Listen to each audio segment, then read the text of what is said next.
Hello everybody. Power star Pawan Kalyan garu, ఈ పేరు వినగానే ఏమనిపిస్తుంది? అంటే నువ్వు చెప్పడం కాకుండా ఆయన మాట ఒకసారి వింటే బాగుంటుంది అన్న ఫీలింగ్ మీలో ఉంది. అయితే డిఫరెంట్ కైండ్స్ ఆఫ్ ఇంటర్వ్యూస్ చేసిన నాకు ఇది చాలా డిఫరెంట్ ఎక్స్పీరియన్స్. పవన్ కళ్యాణ్ గారితో యూజువలీ ఇంటర్వ్యూ దొరకడం అనేది కొంచెం కష్టమైన విషయం. అలాంటిది ఈరోజు వారితో మాట్లాడబోతున్నాము. అండ్ ఇన్ కన్వర్జేషన్ అభిమానుల వైపు నుంచి కూడా కొన్ని క్వశ్చన్స్ అడగబోతున్నాను. చూద్దాం పవన్ కళ్యాణ్ గారు ఏమంటారు. జనరలీ ప్రతి ఇంటర్వ్యూ స్టార్ట్ చేసేటప్పుడు ఒక ఇంట్రో ఉంటుంది, కానీ on a very casual note నాకు ఎలా స్టార్ట్ చేయాలో కూడా అర్థం కాని ఒక పరిస్థితిలో నేను ఉన్నాను.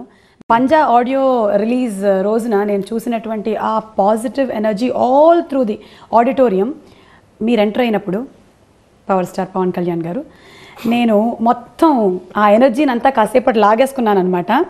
లాగేసుకొని I felt this is the right time to get all the positive energy because the whole focus is on you. అందరూ చాలా హ్యాపీగా ఉన్నారు ఆ మూమెంట్లో. ఎవరి మొహాల్లో కూడా ఎలాంటి బాధలు లేవు, అందరూ చాలా ఆనందంగా ఉన్నారు. సో ఎవరో చెప్పారు ఇలాంటి టైంలో మనం వీలైనంత ఎనర్జీని మనం లాగేసుకోవాలి అని. So I took in all the energy and I'm sitting in front of you today. Very happy. మీ గురించి అంటే యాజ్ అ స్టార్ బయట చాలా ఎక్స్పెక్టేషన్స్ ఉంటాయన్నమాట. ఒక స్టార్ అంటే ఎలా ఉంటారు, వాళ్ళు కూడా చాలా నార్మల్గా ఉంటారా, ఓ ఇలా కూర్చుంటారా, వాళ్ళు ఇలా మాట్లాడతారా, అలాంటిది ఈరోజు నేను మీతో మాట్లాడడానికి వచ్చిన ఈ ఇంటర్వ్యూకి I'm in the same feeling. అంటే ఇంకా నేను పవన్ కళ్యాణ్ గారి ముందర కూర్చున్నాను, మాట్లాడబోతున్నాను అనేటువంటి ఒక ఎక్స్పీరియన్స్ నేను ఇప్పుడు డైజెస్ట్ చేసుకుంటున్నాను. ఓకే, ఆయన వీలైనంత క్యాజువల్గా ఉంచమన్నారు, ఇప్పుడు ఇదంతా చెప్పేశాను. ఇప్పుడు నేను స్టార్ట్ చేస్తున్నాను the normal thing. Okay, Panja audio launch was something I can never forget అండి. So I'm starting off the same note because stage మీదకి వెళ్ళి మాట్లాడిన ఒక్క నిమిషం పాటు ఏం వినిపించలేదు చాలాసేపటికి చెవుల్లో. ఆ పంజా గురించి బోలెడని క్వశ్చన్స్ అడగాలని ఉంది, కానీ before we start off with Panja, 15 years in the film industry, 15 సంవత్సరాలు మీరు పూర్తి చేసుకున్నారు. మీకు ఎలా అనిపిస్తుంది అనేది చాలా రొటీన్ క్వశ్చన్, కానీ మీకు ఎలా అనిపిస్తుంది? ఏమనిపించట్లేదు. ఈ 15 yearsలో మీరు నేర్చుకున్నది ఏంటి అని నేను అడిగితే పోనీ ఇంకేం నేర్చుకున్నాను, ఏం నేర్చుకోలేదు, ఇంకా నేర్చుకుంటూనే ఉన్నాను. ఇంకా అంటే మనకు ఒక్కొక్క వర్క్ మనం చేసేది, లేకపోతే ఫిల్మ్ మనం చేసేది ఒక్కొక్క ఎక్స్పీరియన్స్ అంటారు కదా. ఏం నేర్చుకున్నాం అంటే మనకేం తెలియదు అని అర్థం అవుతుంది. చాలా అంటే ఏ విషయంలో? చాలా అన్ని విషయాలు. ఇంకా ఏం తెలియదు అంటే కొంత జ్ఞానం ఉంటేనే, అంటే కొంత విషయం తెలిసినా చాలా తెలిసినట్టు ఉంటుంది. బాగా నేర్చుకునే కొద్ది ఏమర్థం అవుతుంది అంటే మనకేం తెలియదు అని అర్థం అవుతుంది. అంటే ఇంకా తెలుసుకోవాలని కాదు, అంటే మనం సరిపోదని అర్థం అవుతుంది. అంటే మనకి మిడిమిడి జ్ఞానం అనిపిస్తుంది. నాకు అది అర్థమైంది. ఈ 15 సంవత్సరాలు ఏం నేర్చుకున్నాం అంటే నాకు చాలా మిడిమిడి జ్ఞానం ఉందని అర్థమైంది నాకు. పోనీ ఈ 15 ఏళ్లలో ఇండస్ట్రీలో ఎలాంటి మార్పులైనా మీరు చూసారా? Ever since you entered in to the industry and ఈ రోజుకి టెక్నికలీ కానీ? అంటే ఎక్కువ మందికి అందుబాటులోకి వచ్చింది టెక్నాలజీ, టెక్నికల్ ఆస్పెక్ట్స్ అనేది. ఒకప్పుడు దొరికేవి కాదు. ఓకే, ఇప్పుడు ఏంటంటే టెక్నాలజీ అనేది ఒక కుటీర పరిశ్రమలా తయారైంది. అది ఎవరైనా వాడుకోవచ్చు వాళ్ళ స్థాయిని. ఈవెన్ సెల్ ఫోన్లో కూడా మనకు కేపబిలిటీస్ ఉంటాయి. ఒక కథను చెప్పగలిగే స్థాయి కానీ, లేదంటే ఏదైనా ఒక ఇంట్రెస్ట్, అంటే వాళ్ళకి క్రియేటివ్ ఎబిలిటీని బట్టి ఈవెన్ డబ్బు ఖర్చు లేదు ఈ రోజున. రైట్. రాబర్ట్ రాడ్రిక్స్ వాడు ఏమంటామని హ్యూమన్ క్లినికల్ టెస్టింగ్, అంటే హ్యూమన్ దాని పర్టికులర్ టర్మ్ ఉంది, టెక్నికల్ టర్మ్ మర్చిపోయాను నేను. అంటే కొన్ని మెడిసిన్స్ బయటకు వెళ్ళబోయే ముందు ఫస్ట్ మనుషుల మీద ప్రయోగిస్తారు. అలాంటివన్నీ వాడు చేసుకున్నాడు. చేసి అంత వాడు బ్లడ్ అమ్ముకొని, అంటే చాలా టెస్టులు చేసుకొని, అంటే వాడు చాలా, అంటే ఏమాత్రం సైడ్ ఎఫెక్ట్స్ వస్తే చాలా ప్రాణాలు కూడా పోతాయి. అలాంటివన్నీ చేసుకుని వాడు ఆ రోజుల్లో మన డబ్బులు అరౌండ్ డెస్పిరాడో బిగినింగ్ వర్షన్ ఎల్మెరాచి తీసినప్పుడు లెస్ దెన్ 3 lakhs, 2.5 lakhs కింద ఫిల్మ్ తీశాడు ఒక ఐడియాతోటి. ఇప్పుడు ఈరోజు తీయాలి అంటే ఆడంత సినిమా తీయడానికి అది 6 నియమంలో తీశాడు. అండ్ ఆల్మోస్ట్ ప్రాణాలను పణంగా పెట్టాడు. ఇప్పుడు ఆ పరిస్థితుల్లో just if you have a basic camera, even I'm talking about cell camera, you can do a film. It's just nothing but your ability to create a story. అంటే మీ ఫ్యాన్స్ కూడా చాలామంది మీ లాంటి వీడియోస్, అంటే మీ ఇన్స్పిరేషన్ తీసుకొని వాళ్ళు రకరకాల వీడియోస్ని post చేశారు. ఆ రోజు మనం ఆడియో లాంచ్ అప్పుడు కూడా చూసాము. వి సా డిఫరెంట్ కైండ్స్ ఆఫ్ అవునండి, వీడియోస్ దే నేను పోస్టెడ్. కొంచెం సో అలాంటివి అంతవరకు చేసుకోగలుగుతారు, కానీ అంతకన్నా ఫిల్మ్ మేకింగ్ చేసి వాళ్ళు థియేటర్స్లో రిలీజ్ చేసేంత థియేటర్స్కి అవసరం లేదన్న. క్రియేటివిటీ ఎప్పుడు బయట పడాలంటే థియేటర్స్ దాకా వెళ్ళాల్సిన అవసరం లేదు. ఓకే. ఒక ఈవెన్ నెట్లో పాపులర్ అయినా కానీ ఇట్స్ బీయింగ్ ఫ్రీ మీడియం, అది ఎవరికి ఎప్పుడైతే ఎలా కనెక్ట్ అవుతుందో తెలియదు కదా. ఈవెన్ ఇది కూడా నేను చెప్పిన అంటే రాబర్ట్ రోడ్రిక్స్ ఎగ్జాంపుల్, ఎందుకంటే ఫస్ట్ థియేటర్స్కి వెళ్ళలేదు. It was he released DVD అంతే. Okay okay. తనే ప్రింట్ చేయించుకొని ఒక $15,000 మొత్తం సినిమా $15,000 తీసి మొత్తం తనే ప్రింట్ చేయించుకొని అందరు డిస్ట్రిబ్యూట్ చేశాడు.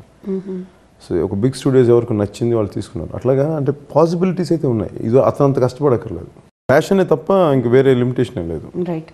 ఇక కామెడీ, రొమాన్స్, సోషియో ఫ్యాంటసీ ఇలాంటి డిఫరెంట్ సబ్జెక్ట్స్లో మిమ్మల్ని ఎక్కువగా ఇన్స్పైర్ చేసేది ఏది? నాకు అన్నీ ఇష్టం. అంటే ఆ రోజు సందర్భాన్ని బట్టి నాకు అన్నీ నచ్చుతాయి. అంటే మనకి సొసైటీలో బతుకున్నాం కాబట్టి అన్నీ కావాలి కదా, అన్ని ఎమోషన్స్ ఉండాలి, అన్ని అవసరాలు ఉంటాయి. ఓకే. అంటే ఏదైనా సరే మితిమీరకూడదు అనుకుంటాను. ఒకటే ప్యాటర్న్ బోర్ కొట్టేస్తాను. బట్ అలా చెప్పి నేను వెరైటీ చేస్తాను కాదు, కానీ ట్రై చేస్తాను. మీరు ఇన్ని మూవీస్ చూసిన వీటిల్లో మీకు బాగా ఇష్టమైంది ఏదండి? ఏది మీరు చూసిన ఫిల్మ్స్లో? నేను చూసిన films it could be international films, ఇక్కడ ఏదైనా. ఏమో లాస్ట్ ఫ్యూ ఇయర్స్లో సినిమాలు అసలు చూడలేదు, చాలా తక్కువ చూసాను. బట్ చూసిన వాటిలో నాకు అంటే మన తెలుగు వరకు నేను చెప్పాలంటే నాకు తమిళ్లో ఇది ఒక బాగా నచ్చింది, సుబ్రహ్మణ్యపురం. అది నాకు చాలా బాగా నచ్చింది సినిమా. తర్వాత మగధీర నచ్చింది. ఓకే. అంటే అక్కడ రియలిస్టిక్ అప్రోచ్తో వచ్చే మూవీస్ మనకి ఇక్కడ తెలుగులో రిసీవ్ చేసుకుంటారంటారా? అంటే మెయిన్ తీసుకుంటారేమో, మరి మనకేదైనా కొంచెం మార్చాలేమో, నాకు తెలీదా. డెఫినెట్గా మెయిన్ స్ట్రీమ్ ఆడియన్స్ని బట్టి సినిమాలు తీయాలంటారా, లేకపోతే సినిమా ఆడియన్స్కి రీచ్ అయ్యేలాగా తీస్తే సరిపోతుందంటారా? రెండు ఒకటేనా? కాదు కదా. ఓకే. సందేహం వచ్చింది మీకు? ఏదో అడగాలని అడిగేశారు, చాలా డెప్త్గా అడిగారు, కానీ మీకే సందేహం వచ్చింది. అంటే అంటూ ఉంటారు కదా, ఇలాంటి కైండ్ ఆఫ్ మూవీస్ అయితే వీళ్ళు రిసీవ్ చేసుకోరు, అందుకే మేము తీయట్లేదు. అంటే నేను దీనికి రూట్ కాజ్ ఎక్కడ చూస్తాను, డెఫినెట్గా మనకి తమిళ్లో ఉన్నంత అయితే పాసిబిలిటీ ఉందా లేదా నాకే డౌట్ వస్తుంది. అంటే నా ఎగ్జాంపుల్ ఏంటంటే ఇప్పుడు ఈవెన్ ఫర్ విక్రమ్ కానీ సూర్య కానీ వీళ్ళు గుండి చేసుకున్న ఎన్ని రకాల వేషాలు వేసిన వాళ్ళు తిరిగి వాళ్ళు వేరే వేసుకుని చూసేస్తారు. అవును. అంటే మనం అంత అద్భుతమైన సినిమాలు ఒకవేళ నేను చేసి నేను మాట్లాడుంటే నేను నాకు హక్కు ఉంటుంది, కానీ బట్ స్టిల్ నా డౌట్ ఏంటంటే అంత మన వాళ్ళు ఒక హీరో చాలా ఎప్పుడు అందంగా ఉండాలి, ఫ్రెష్గా ఉండాలి. అది ఏమాత్రం తేడా వస్తే కొంచెం నచ్చదు వాళ్ళకి. ఓకే. అలాంటిది మరి పంజాలో పవన్ కళ్యాణ్ గారు డిఫరెంట్ కైండ్ ఆఫ్ బియర్డ్తో సొంటిటీయా? థ్యాంక్స్. పొరపాటున కాఫీ తాగేస్తున్నానేమో అని. ఏనంటారు? డిఫరెంట్ గెటప్లో కనిపించారు. అంటే ఇప్పటి వరకు కూడా మిమ్మల్ని బియర్డ్ స్పోర్ట్ చేస్తూ చూడలేదు మూవీలో. అలాంటిది యూ సెడ్ దట్ మన తెలుగు సినిమా హీరోలు ఎప్పుడు క్లీన్గా. అంటే నా ఉద్దేశం ఏంటంటే ఒక ఇంట్రెస్టింగ్ అంటే సినిమా గెటప్స్ వల్ల సినిమా ఆడుతుంది అంటే అన్ని సినిమాలు హిట్ అయిపోవాలి. అందరూ ఇప్పుడు నేను ఎన్నోసార్లు గెటం లేకుండా యాక్ట్ చేశాను, అన్ని సినిమాలు ఆడలేదు. కొన్ని అపోహలు ఉంటాయి, ఆ అపోహల నుంచి బయటపడాలి. కొంచెం ముందు భయాలు ఉంటాయి, ఆ భయాల నుంచి బయటపడాలి. నాకు తమిళ్ ఆడియన్స్కి మనకి మేజర్ డిఫరెన్స్ ఏముంటుందంటే వాళ్ళు చూడడానికి ఇష్టపడతారేమో అనిపిస్తుంది. ఇలా చూసి అలా కూడా చూడడానికి ఇష్టపడతారు. మనకి గజని ఇప్పుడు నేను గుండు తీసుకొని చూస్తే నన్ను చూస్తా లేదా నా డౌట్. నన్ను ఎందుకంటే నన్ను వచ్చి అడిగారు చేయమని. ఓకే. నాకు సినిమా చూపించారు, చాలా సినిమాలు చూపించారు. నాకే ఆత్మవిశ్వాసం లేదు. కబుక్కుని గుండు ఎలా రిసీవ్ చేసుకుంటారో తెలియదు అప్పుడు. అందుకని నేను పైగా చెప్పాను డబ్ చేయడం మోర్ కంఫర్టబుల్ అని చెప్పాను. ఓకే. సో మీరే ఒక క్వశ్చన్ మార్క్తో దాన్ని వద్దనుకున్నారు ఆ టైంలో? గజని అంటే నాకు అంత ఆత్మవిశ్వాసం లేదు గుండు తీసుకొని. అంటే మీరు చేస్తారన్న నమ్మకం మీకున్నా, మీ ఫ్యాన్స్ ఎలా రిసీవ్ చేసుకుంటారు అనేది అది మళ్ళీ భయం ఉండిపోయింది లోపల. అంటే ఎట్లాగా అంటే అనవసరంగా అంత అంటే బయట వాళ్ళు అంటే మన హీరోలు కాకపోతే బయట హీరోలు చేసి చూస్తారా, చూడొచ్చేమో. సపోజ్ అదే పాత్ర నేను చేస్తే చూస్తారా లేదా నా డౌట్. ఆలోచిందట, అందుకని చాలా ఆగిపోతాం, చాలా చేయబోయే ముందు. బట్ ఇవన్నీ ఏంటంటే స్టిల్ భయాలే. ఎక్కడోసారి అంటే ఎలా దెబ్బలు తిన్నాం, కొంచెం చేయొచ్చు అనిపిస్తుంది కదా. కానీ ఎప్పుడో ఒకప్పుడు పెట్టుబడి పెట్టడానికి ఎవరు అంత సిద్ధంగా ఉంటారు, భయపడతారు. నీకు అడ్డం పెట్టుకోవడానికే వాళ్ళు తెలియకుండా కొత్త ప్రొడ్యూసర్లు కాబట్టి ఏదో మోసం చేసే భయపెట్టు పర్లేదు బాగుంటుంది అనొచ్చు. అదే సీజన్ ప్రొడ్యూసర్స్ అయితే గడ్డం మ్యాక్సిమం ఫ్లాష్ బ్యాక్లు పెట్టండి, లేదంటే ఫ్రంట్ ఇట్లా పెట్టావు, హాఫ్ ది ఫిల్మ్ పెట్టండి, ఇవన్నీ ఏదో వస్తాయి. ఓకే, తమిళ సినిమాల ప్రస్తావన ఎలాగో వచ్చింది కాబట్టి మనకి తమిళ మూవీస్కి తెలుగులో ఎక్కువగా ఆదరణ లభిస్తుంది. మన తెలుగు సినిమాలకు కూడా అలాగే వేరే రాష్ట్రాల్లో లభించాలంటే would you like to suggest something? లేదంటే చాలా బాధ ఉంటుంది చాలా మందికి. అంటే మొన్న అంటే ఈ మధ్యన ఏదో ఒక మీటింగ్స్లో కూడా తమిళ సినిమాలని ఆఫ్ చేసేయాలి, ఇంకా టీవీస్లో కొన్నిసార్లు చూస్తుంటాను. అంటే సినిమా అనేది ఒక క్రియేటివ్ ఎబిలిటీకి సంబంధించింది, దాన్ని భాషకు కానీ వీటన్నిటికని ముడిపెట్టకూడదు.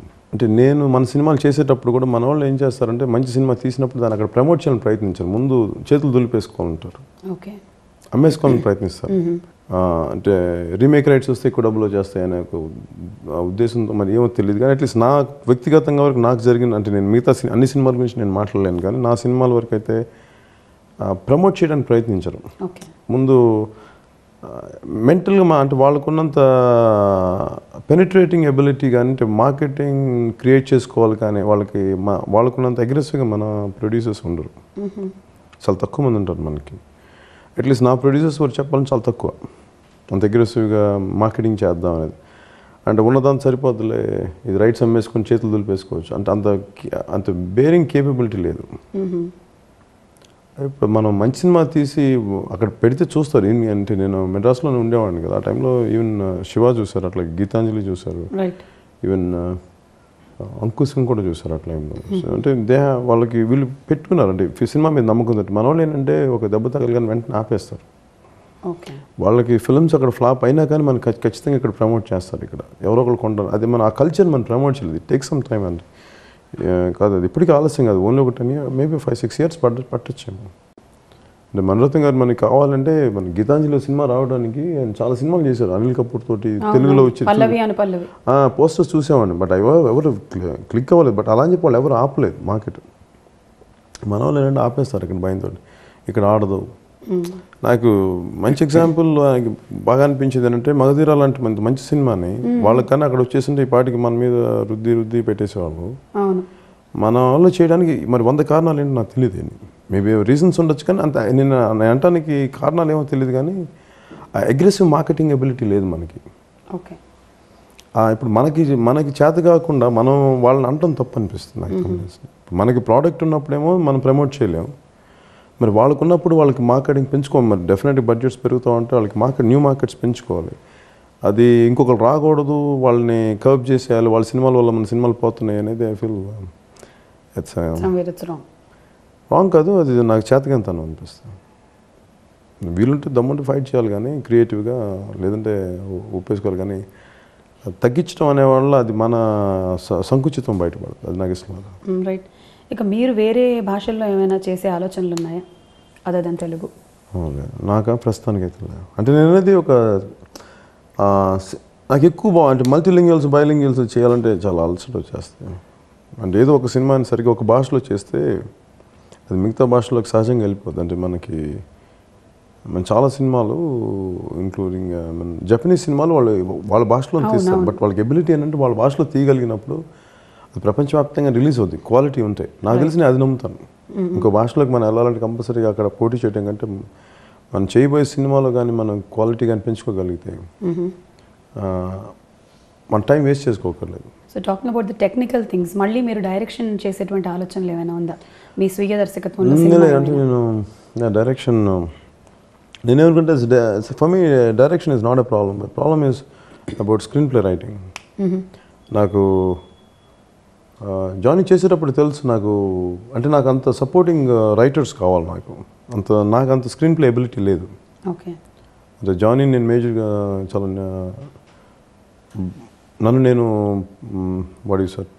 క్రిటికల్ అనాలిసిస్ చేయాలంటే it was not a good screen play. Maybe thought wise బాగానే ఉండొచ్చేమో కానీ టేక్ ఆఫ్ అంటే కథాంశం థాట్ వైజ్ బాగుంటుంది కానీ స్క్రీన్ ప్లేగా అది పట్టు ఉండదు, చాలా వేగ్గా ఉంటుంది. ఆ టైంలో నాకు ఆలోచన ఉన్నా కానీ నాకు సరైన సహాయ సహకారం లేకపోవడం వల్ల నాకున్న పరిమితమైన స్క్రిప్ట్ రైటింగ్ ఎబిలిటీ వల్ల అవటం వల్ల కానీ నేను దాన్ని పరిపూర్ణంగా న్యాయం చేయలేకపోయాను దానికి. అందువల్ల అందుకంటే అది ఎవరు ఆదరణ గురవ్వలేదు ఆ సినిమా. కొన్ని ఎలిమెంట్స్ అంటే యాక్షన్ పార్ట్ ఇవన్నీ బాగున్నా కానీ ఓవరాల్గా అది చాలా ఫ్లాట్గా ఉంటుంది ఆ సినిమా. అంటే ఎనీ ఎమోషన్స్ ఇవ్వదు. అవి చూసిన తర్వాత నాకేంటంటే unless I have great story telling ability I don't want to direct a film. Just మీరు డైరెక్టింగ్ ఎ ఫిల్మ్ అనేది నాకు అనిపించదు. కథ చెప్పాలనుకున్నా కానీ అది నాలో నుంచి వచ్చే కథ అయితే డైరెక్ట్ చేయడానికి బాగుంటుంది. అంటే ఇంకొకరి కథని ఇప్పుడు అర్జెంటుగా డైరెక్టర్ ప్రూవ్ చేసుకోవడానికి వేరే డైరెక్టర్ అంటే వేరే రైటర్స్ దగ్గర కథ తీసుకున్నాక చెప్పడం నాకు నచ్చదు. అందుకని ద డే అంటే నేను స్వయంగా కథ చేసుకోగలిగి చెప్పగలిగే స్థాయికి నా వచ్చిన రోజు చేద్దాం అనుకున్నాను. ఇంకా నాకు ఆ రోజు రాలేదు. గ్రేట్ అండి. బికాస్ ఒకటి మనకి జరిగినటువంటి ఆ మిస్టేక్స్ ఏవి అనేది కూడా మీరు ఎలాంటి ఫాల్స్ ఇంప్రెషన్స్ లేకుండా you are able to analyse it and tell it out అంటే దట్ సంథింగ్. ఓకే, ఇక పాటలు. మీకు పాత పాటలు అంటే బాగా ఇష్టం కదా. మీ సినిమాల్లో అక్కడక్కడ ఏదైనా ఒక మెలడీ వినిపిస్తూనే ఉంటుంది. ఆ పాత పాటలతో మీకు ఉండే అటాచ్మెంట్? పాత పాటలు అంటే ఇంక మనం పెరిగిన వాతావరణం అలా ఉంటుంది కదా. బేసిక్ తెలుగు వాళ్ళందరికీ పెరిగిన వాతావరణం. మీ చుట్టూ ఉండే వాతావరణం కూడా అలాగే ఉంది. ఆవు దూడ, ఆవు, ఇలా మొత్తం ఒక విలేజ్ అట్మాస్ఫియర్ కనిపిస్తుంది ఇక్కడ. నాకేంటో డీప్లీ అంటే నేను చాలా చిన్న టౌన్స్లో పెరిగాను. ఓకే. మా ఇంట్లో పాత ఒక పెద్ద రేడియో ఒకటి ఉండేది. నా చిన్నప్పుడు మెమరీస్ అన్ని పాత రేడియో. తర్వాత మా అమ్మ వాళ్ళు ఎప్పుడన్నా ఆదివారం పూట సినిమాలు వచ్చాయి, రేడియో సినిమాలు. అవునవును, రేడియో అక్కయ్యలు. అట్లా నాకు అది గుర్తులేదు కానీ నాకు రేడియో సినిమా గుర్తుంది. 3rd క్లాస్లో 4th క్లాస్లో నాకేంటంటే సినిమాలు వింటాం అవన్నీ అంటే అట్లా నాకు పాత పాటలు అలవాటు అయింది. నాకు ముందు వాటి విలువ తెలియదు నాకు నిజంగా. మెయిన్ ఇంటర్మీడియట్కి వచ్చాక నాకు వాటి విలువ తెలిసింది. సాహిత్యం విలువ కానీ మేబీ నేను అప్పటికి కొద్దిగా నేను చదువుకోవడం స్టార్ట్ చేశాను. సో మెయిన్ సాహిత్యం నుంచి వాటి అర్థం స్టార్ట్ అయ్యి అప్పుడు ఎక్కువ పాత తెలుగు సినిమాలు చూసాను. అంటే మనకి దూరదర్శన్లో తెలుగు సినిమాలు వచ్చాయి. అవి చూసిన తర్వాత నాకు ఎందుకు ఒకసారి చూడటం అలవాటు అయిపోయి హుక్కాన్ అయిపోయినట్టు. Okay okay. కొత్త టాలెంట్ని ఎంకరేజ్ చేసే విషయంలో మీరు ఎప్పుడు ముందుంటారు? అంటే ఎనీ టెక్నీషియన్స్ కానీ దానికి ఎనీథింగ్ ఇన్ పర్టిక్యులర్? అంటే ఎవరో ఒకళ్ళు ఒకప్పుడు కొత్తగానే స్టార్ట్ అవ్వాలి కదా, ఎంత ఎక్స్పీరియన్స్ వచ్చిన. నాకు అంటే సీనియర్తో అంటే బాగా సీజన్ చేసినంత మాత్రాన సక్సెస్ వస్తుంది, నేను గ్యారంటీ లేదు. అలా అని చెప్పి నిర్లక్ష్యంగా కాదు కానీ చాలా వరకు వాళ్ళు కొంచెం ప్రామిసింగ్గా కనిపించినప్పుడు వాళ్ళు చెప్పే విధానం కానీ వాళ్ళు చేసుకున్న ప్రీ ప్రొడక్షన్ వర్క్ ఉంటుంది. మీ కథని ఇలా చెప్పబోతున్నాం, ఇలా చేయాలనుకుంటున్నాం అనుకున్నప్పుడు సో వాళ్ళని చూసినప్పుడు నాకు నమ్మకం కలుగుతుంది. అలాగే నేను దెబ్బతిన్న కూడా ఏమన్నా కొత్త వాళ్ళని ప్రమోట్ చేసుకోవడం. అంటే ఫర్ ఎగ్జాంపుల్ జానీకి నేను కొత్త డైరెక్టర్ ఇంట్రొడ్యూస్ చేశాను. అతను నన్ను మోసం చేశాడు. అతను నేను నమ్మాను కానీ అతను మోసం చేశాడు. మీరు ఇందాక అన్నారు డైరెక్టర్ కాదు అక్కడ స్క్రీన్ ప్లే రైటర్ కొంచెం మోసం చేశాడని. అదే ఆ డైరెక్టర్ ఏం చేశాడంటే స్క్రీన్ ప్లే రైటర్ సరైన పెట్టుకోలేదు. Pawan Kalyan garu as a person ఎలాగండి? How is he as a person? అంటే చాలా మంది ఇలా so many die hard fans ఉన్నారు మీకు. వాళ్ళు మిమ్మల్ని కలవాలని, మీతో మాట్లాడాలని ఇంకా చాలామంది వెయిటింగ్లో ఉంటారు అక్కడ మన ఆడియో ఫంక్షన్లో కానీ ఎనీ ఫంక్షన్స్లో చూస్తూ ఉంటారు. But as a person Pawan Kalyan garu ఎలా ఉంటారు? అది నేను అలా చెప్పేది. ఇలా ఉంటారు, ఇట్లే ఉంటాను నేను. ఇది ఓకే. ఇంకెంత మించి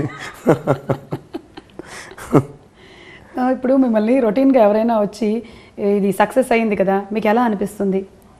అంటే ఆ క్షణంలో మీకు ఎలా అనిపిస్తుంది? ఏం చెప్పాలనిపిస్తుంది? ఈ ప్రశ్న నాకు వర్తించదు. అలా చెప్పలేను సమాధానం. అంటే ఆనందం అని కలగడానికి ప్రాసెస్లో నాకు అది అంటే ఒక సక్సెస్ ఎలా వచ్చిందో తెలుసు, ఒక ఫెయిల్యూర్ ఎలా వచ్చిందో కూడా తెలుసు. అవగాహన ఉన్నప్పుడు దాన్ని అంత ఆనందించినప్పుడు ఏం లేదు అక్కడ. అంటే సక్సెస్ రావడానికి కూడా ఎంతోమంది కష్టం తెలుస్తూ ఉంటుంది నాకు. ఎవ్రీ లేయర్లో ఎంతమంది చేశారనేది. అవును. మేబీ యాక్టర్స్ కానీ మిగతా వాళ్ళందరూ కానీ ఫ్రంట్లో వాళ్ళు ఉండటం ఒకటి. అంటే మల్టిపుల్ లెవెల్స్ ఉంటుంది. నిజంగా మనం వెనక్కి చూసుకుంటే సక్సెస్ని చాలామంది పంచుకోవాల్సిన ఇది ఉంటుంది. అందుకని మనం ఒక్కరిని కూర్చోబెట్టి ఇది నా వల్ల నేను అనుకోవడానికి నాకు చాలా స్టూపిడ్గా ఉంటుంది.